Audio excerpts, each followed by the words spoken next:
Bu sağladıkça sizlerle birlikte biraz taşanıyoruz hemen ama yutlamak olmaz. Başka tespitlere gelmezseniz yazabilirsiniz. Aydın'ı videonun altına çekelim. Oradan istedim arkadaşlar. Orada Şaki'nin gaz var. Biraz sıkıntı var. Umarım yanlışlıkla. Şaki.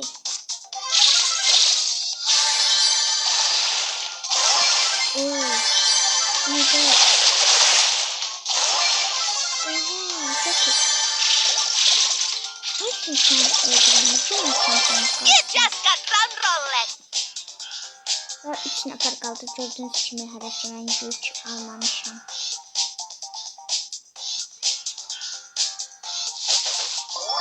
Bakın öldürme.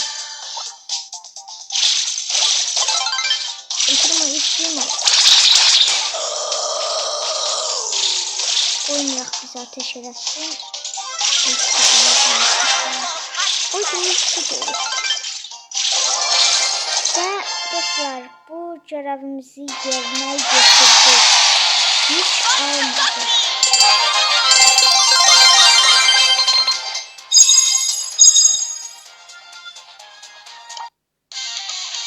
Dostlar bu videoda gördüğünüz kimi yük almadık.